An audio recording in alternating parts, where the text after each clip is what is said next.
Hello, everybody. Welcome to episode 5 of Fighting Illini live on the Voice of College Football Network. Thank you so much for joining me for this episode 5. It has been exactly 1 month since the first episode aired. That was February 19th. So thank you for sticking with me for a whole month, guys. I appreciate it. Happy March Madness Eve. I'm sure all of you have bracket brain at this point. We're going to be talking about that today. We're also going to be talking about the Illinois running back room first, our second position group preview. Of course, this week's episode is brought to you by the Voice of College Football. Get your business, product, service, or personal brand to the next level by partnering with the Voice of College Football. See what our partner, Win Agency, has to say about its sponsorship experience with us. Let's discuss how you also can reach your target market. Contact us at sponsorships@vocfb.com today. That is sponsorships@vocfb.com today. Also, guys, you can check out my reaction video to Illinois' Big Ten tournament loss to Maryland on Friday night. I posted a video probably 5 minutes after that game ended. I was not very happy. I'm sure none of you guys were happy either. So I gave my reactions to that. It's about 9 minutes. It's on the channel. Definitely check that out if you have not seen that already. For my full bracket, you can also check out my personal Instagram. That's keo.nate. You check that out. I've just dropped my last regional prediction. I will be dropping my final 4 picks tomorrow morning. So if you want more details about my full bracket, not just Illinois' path, you can check that out on my personal Instagram. I also dropped that in chat. That is keo.nate. You can also check out the Illinois Instagram if you want some videos of spring practices. They've started dropping this week as we're now in week 2 of spring ball. So check that out, too, if you're looking for some Illini football news outside of me and other outlets. Let's get into it today, guys. Really excited. We have the running back position group preview this week after we kicked it off with the QBs last week. Running back is an interesting position for Illinois for sure. They struggled in the run game overall last year. They have 9 running backs listed on the spring roster that came out last week. So those are the guys we'll be talking about this week. We have Caden Fagan, Josh McCray, Khalil Valentine, and Aiden. Let me get this name correct. I wrote a pronouncer for myself. I promise I'll get it right because it throws me off every time I see it. I know it, but I every time I see it, that name. Aiden Lawfery. Those are the 4 returners for Illinois this year. Then there are 2 sophomores on this roster as well who have not played in the game for us yet. That is Petey, another pronouncer for you guys, Petey Olale, and Corey Rashad. And then we have redshirt freshman in Aaron Ball, and then 2 true freshmen in John Forster and Cedric Wish II. Like I said, it was a pretty weak run game overall in 2024. They were 93rd in rushes per game. They were 78th for rushing yards per game. And they were 69th for yards per rush. That's all according to NCAA.com. As I have mentioned before, though, in my little breaking news video I did the other week, last week's episode, that James White, former Super Bowl champion, is joining the Illinois coaching staff as an assistant running backs coach. And we'll see what he can do because we're practically running back the same roster. It's going to be those 4 names I mentioned at the beginning that we're going to be seeing again this year, no doubt. We'll see what kind of effect James White has on it. We'll also see what kind of effect a healthy Caden Fagan has on this team. The junior is returning to the team this year. He is the likely starter, although they didn't really have a starter after he went down last year. They lost him after 5 games. He was sidelined for the rest of the year due to needing hip surgery that he received in October, but he'll be ready to go. He's working out in spring ball. Last year, he had 67 carries, 306 yards. That's 4.6 yards per carry. That's the same exact average he had as a freshman in 2023. I thought that was interesting. He had 3 touchdowns, and then he also had 5 catches for 37 yards. He did have no fumbles. You're going to notice a pattern with those fumbles. These Illinois backs held on to the ball last year. Whether they were 93rd in rushes or not, holding on to the ball, very important. Very low turnover rate between them and then having Altmaier as your quarterback. His best game was the very first game against Eastern Illinois. He had 16 carries, 108 yards, and a touchdown in that one. I'm really excited that they get him back. He certainly was the starter for this roster last year. It's going to be nice to have that depth in the run game. I don't know if he'll outright be the true starter like he was last year, right? Because we had Josh McCray, Aiden Lawfrey, they all did very well in his absence. But I'm just glad they get him back for more depth. He's still probably going to lead them in carries at the beginning of the year. And I really hope he takes a leap this year, because he kind of put up, like I said, I mean, it's only 5 games, but he had the same like average yards per carry. He was on very similar pace through those first 5 games that he was in 2023. Certainly a very good 2023, especially for a freshman, but hoping that he can take another leap up in his junior year under James White as the assistant running backs coach. Next up is Josh McCray, who I already mentioned. He is the only senior running back on this entire roster, and he is one of 2 running backs that played in every game for the Illini last year. He's certainly competition for the starter, or at least some sort of timeshare. I'm guessing like I have a 3-way timeshare, honestly, with McCray, Fagan, and then Lawfrey. But he took over as the starter, at least at first. Like, he was the clear starter. He got 16 carries in each of the first 2 games after Caden Fagan went down, so he took over in his absence. He had 117 carries for 609 yards. That's a 5.2 yards per carry average. He had 10 rushing touchdowns. He also had 13 catches for 116 yards and a touchdown. He also has not fumbled. He has not fumbled in his 4-year career. That was a fun stat I pulled while I was doing my research for this week. That's very impressive. He was also the Citrus Bowl MVP. That was his best game of the year. He had 13 carries, 114 yards, and 2 touchdowns against South Carolina in Orlando. And he also had a 3-touchdown game against Michigan State not that much earlier. My take on him, he's a great older veteran presence, right? This is his 4th year in college football. He's the only senior, so he's kind of looked at as a leader, especially since Caden Fagan didn't play most of last year. He was kind of their leader at the running back position. He's a little inconsistent, right? Because he's got these big performances like the Citrus Bowl, then he's got the Michigan State game. He certainly has explosive game potential, right? To have a 3-touchdown game, to have 2 touchdowns, 114 yards against an SEC team.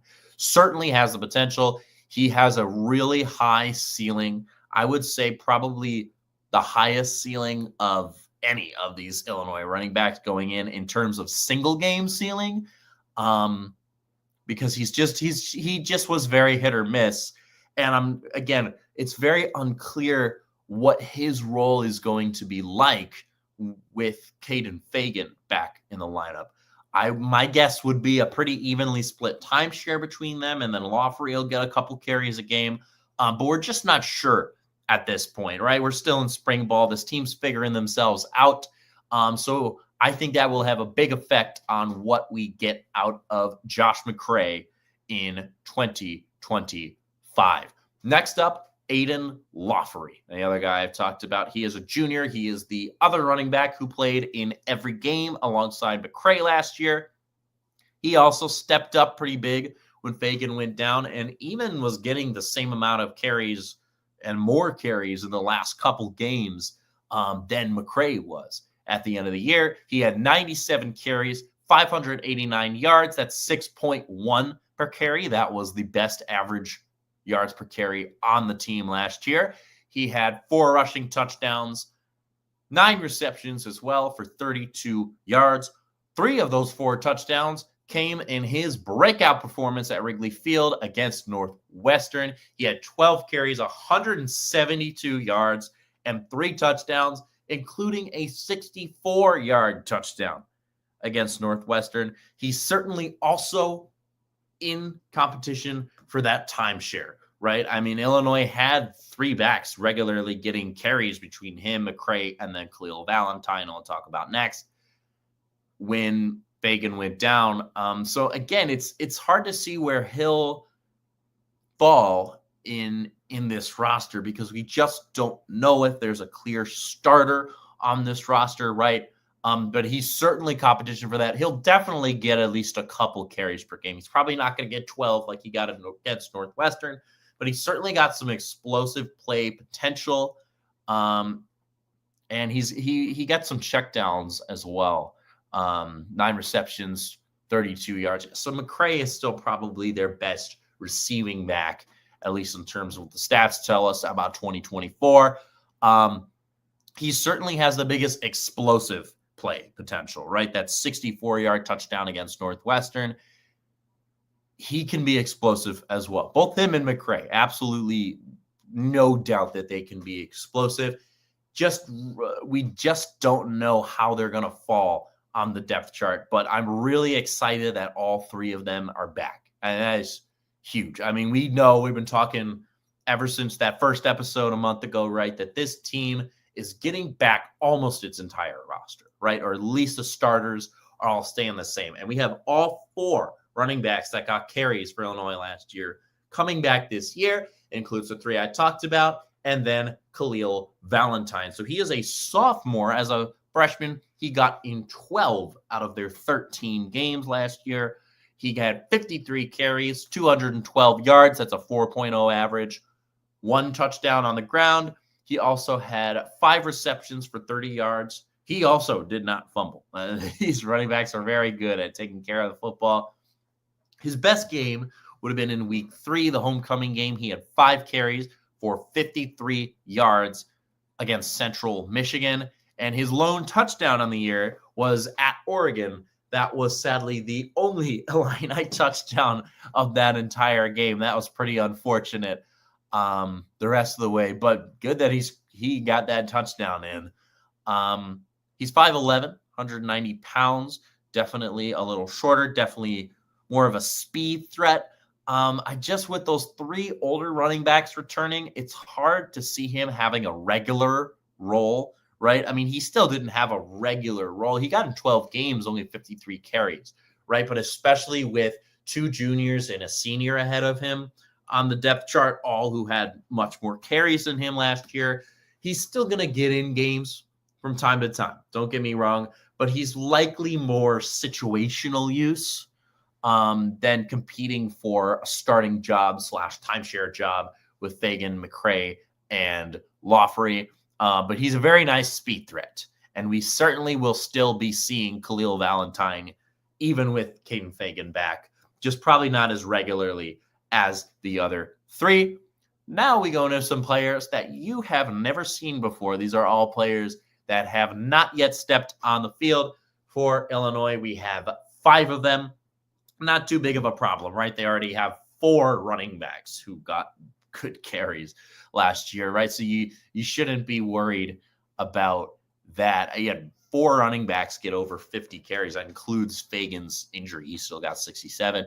So these 5 we're going to go through a little quicker because there's less stats to pull for them, but I'm going to tell you what we know about them. Again, likely not going to see any of these guys in 2025 with 4 returning running backs. However, these guys still very good, still very exciting, and it's always good to look to the future, right? That's what we were doing, looking at the depths of the QB depth chart. That's what we're going to do with the running back. So first, we have Petey Olale. He is a sophomore. He did not play as a redshirt freshman in 2024. He is from Illinois. He played at Lincoln Way East High School. That team he was on in 2022 finished as runners-up in Class A. He walked on actually at spring practices last year as a redshirt freshman. He walked on. He is 5'7", So he's definitely the shortest running back on this roster. Definitely seems like a speed threat.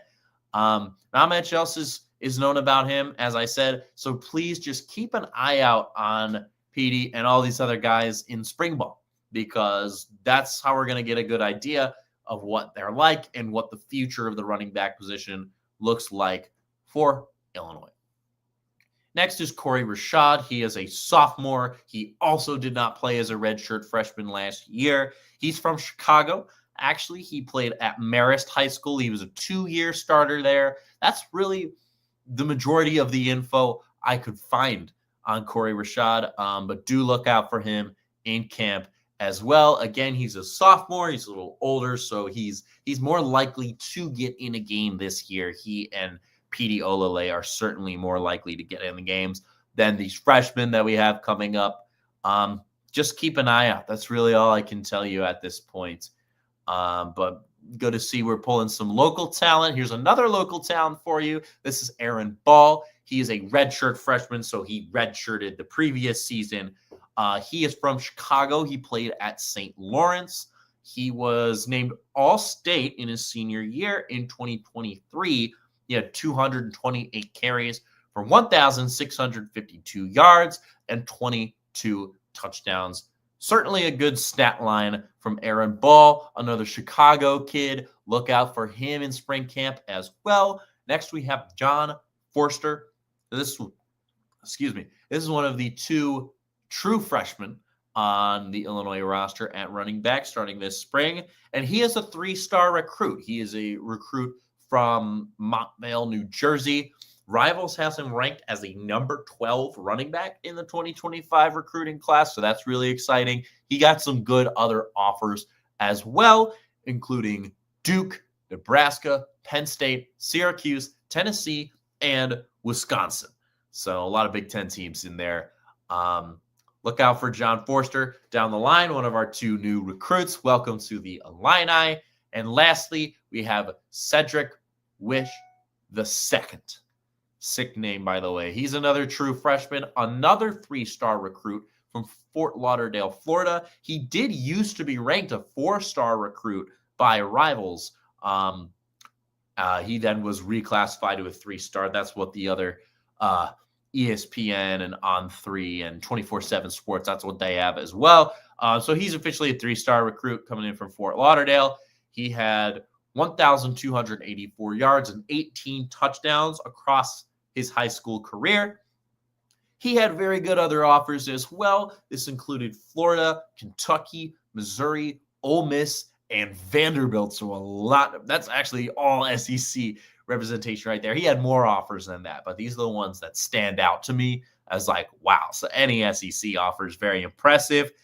I'm glad we can have Cedric along. He competed in track in high school as well, so obviously very fast at the running back position. He has 2 cousins who played in the NFL. This is a fun fact. He had Jonathan Freeney, who played for the Dolphins and Patriots, and then Zion Johnson, who played for the Chargers, both his cousins that made the NFL. Overall, this running back group, right, these last 5 don't even have a bunch of info on them, right? We're very likely not going to see them because we're basically running it back with last year's 4, Caden Fagan, Josh McCray, Aiden Lawfrey, and Khalil Valentine, right? So we're probably just going to be seeing the same 4 guys again. I would be shocked if any of those last 5 guys I mentioned get in. Certainly would be happy for them, though. So, yeah, barring more injuries, that's big, too. We don't want to have another major injury like Caden Fagan did last year. His return, I think, is very crucial. I think he's really set to break out with all these nice running back pieces around him to complement him. And I'm certainly hopeful for James White. I've said it a million times already. It's only been like 3 weeks since he's been hired, but I'm really excited that a Super Bowl champ who ran under Bielema at Wisconsin is the assistant running backs coach. I think he is really going to be able to help Caden Fagan have that breakout year that we're all looking for. Please stay healthy, Caden. Please. So that is the running back room preview for you guys. I hope you enjoyed that. Next week, we'll be getting into wide receivers. That'll certainly be a long one, but it is now time, as I promised you guys. I even dressed up as an old school, a little more formal today, trying to look like a basketball coach, because March Madness is nearly upon us. Brackets lock. I don't know why I can't speak today. Brackets lock at 11:15 Central tomorrow. We are almost here, and the Illini are a 6 seed in the Midwest region. I like their seeding draw overall, right? They will play the winner of the first 4 game that is tonight between Texas of the SEC and Xavier of the Big East. They are playing at 8:10 Central Time tonight and 9:10 Eastern. So if you want to get a preview of Illinois' next opponent and also know who that opponent is, watch that game tonight, because that will decide who's taking on the Illini on Friday. So they have Texas and Xavier first, right? I'm going to be honest with you guys. I'm not super worried about either Texas or Xavier. I'm predicting Texas will win. I'm not really sure Xavier should even be in the tournament. The Big East is kind of down anyway, even if they did belong. So I'm guessing their opponent is going to be Texas. That's certainly not easy, but if I've learned anything about this Illinois team, right, it's that they can't really compete with these high-end championship contender teams, but they take care of business when they need to take care of business, right? Basically, they take care of Iowa and they're in the midst of the losing streak. They take care of the Iowas when they're in the Big Ten tournament. I think they will take care of Texas in the first round. A lot of people are picking this upset, right? Because we usually see a first 4 team make it through the first round. I mean, almost always. It's almost a guarantee. I actually think, though, that UNC, who won last night, is a much bigger threat, right? With all the talk about how they shouldn't be in the tournament, the way they dominated San Diego State last night in their 11 seed first 4 game, their draw with Ole Miss. I think UNC is actually going to be the team to get it done, and our Illini are going to be fine against Texas. The biggest thing about this matchup for me is this quadrant of Illinois and then Texas/Xavier. And then on the other side of it, of course, is Kentucky, the 3 seed, and then the 14 seed in Troy. Their quadrant is being played in Milwaukee. So that's a clear home court advantage for the Illini. One of the biggest across the entire tournament, other than Louisville getting to play in Lexington, and then probably BYU and Montana getting to play in Denver in the altitude that they're used to. Outside of those, this is a big home court advantage for Illinois, right? So I really find it hard to believe that they're going to lose to Texas or Xavier in the first round like people are predicting. Kentucky would be really tough, right? I don't think Kentucky's going to lose to Troy. They lost to a 14 seed last year. That usually teams that lose off a big upset one year do fine the next year, especially if they're the same seed. I don't think they're going to lose again to a 14 seed. So I can almost guarantee you that Illinois' second round matchup will be against Kentucky, and that'll still be in Milwaukee. That would be on Sunday if they are to survive their Friday night matchup. That one worries me a little bit, right? Because Kentucky is very similar style of play to Illinois. They score a lot of points and aren't the best defensive team. And they just shoot the ball a little better than Illinois does. And they're just a little more efficient at playing Illinois' game. It's very similar to when they played Bama way back when at the start of this season. Certainly can compete with Kentucky. Certainly think they can win that game, right? But in my official bracket predictions, I do think that Kentucky is gonna beat our Illini, guys. But there's plenty of reasons to believe. Of course, I have reasons to believe, to fool myself into thinking they have a chance, right? Even though they really haven't proven that against national championship contender teams I do consider Kentucky to be a national championship contender team. You can certainly debate me on that, but that's what I'm feeling for Kentucky. Ballard Sports Media, hey, what's up? Thanks for the comment.